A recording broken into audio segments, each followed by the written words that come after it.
कवटाळुनी धरावी अनमोल या प्रीतीला कवटाळुनी धरावी प्रीती तुझी स्वरावी हृदयात साठवावी प्रीती तुझी स्वरावी हृदयात साठवावी प्रीती तुझी स्वरावी हृदयात साठवावी अनमोल या प्रीतीला अनमोल या प्रीतीला अनमोल या प्रीतीला कवटाळुनी धरावी प्रीती तुझी स्वरावी हृदयात साठवावी प्रीती तुझी स्मरावी हृदयात साठवावी प्रीती तुझी स्मरावी हृदयात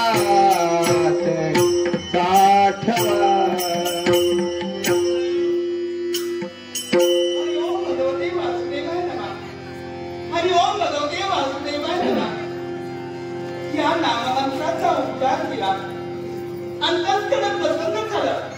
कारण मानवी मनाच्या यशस्वीतेसाठी संपूर्ण जीवन सौख्याच्या उत्कर्षासाठी मानवी जीवन पुढे सार्थकी लागलं पाहिजे.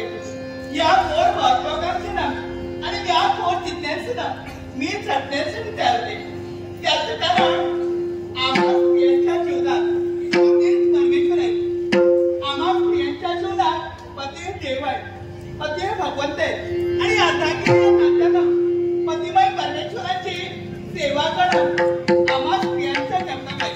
आणि या कर्तव्याची परिपूर्तता करत असताना राहून राहून मी या क्षणी एकाच गोष्टीचा विचार करते. आम्हासारख्या स्त्रिया या कर्तव्याच्या उज्ज्वल कठोर पायरीवरती उभे राहतात आणि उज्ज्वलतेचं कठोर कर्तव्य आपल्या जीवनात घडवतात. पण हे कठोर कर्तव्य बजावलं असताना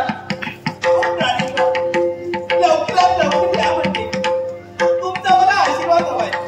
कारण संसार म्हटल्याच्या नंतर संसारामध्ये संसार मी भवसागर आहे. आणि संसार मी भवसागरात तरुण जायचं असेल ना नौकार पण मी नसते. पण ही नौका पहिल्या तरी जाणार तरी कशी? या नौकेला खरी साथ खरी जोड कुणाची पाहिजे? प्राणेश्वर तुमच्या सहकार्याशिवाय हा आमचा संसार देशाच्या उत्कृष्ट पद्धतीवर राहणार. माझा विश्वास माझ्या जीवाचे जीवन मला दर्शन देण्यासाठी लवकरात लवकर या सणाला देते. त्यांची पंचायत दीपज्योती करून तुमची वाटपाट ठरली. आणि यासाठी अंतर्मनात क्षणोक्षणी एकच विचार कोणती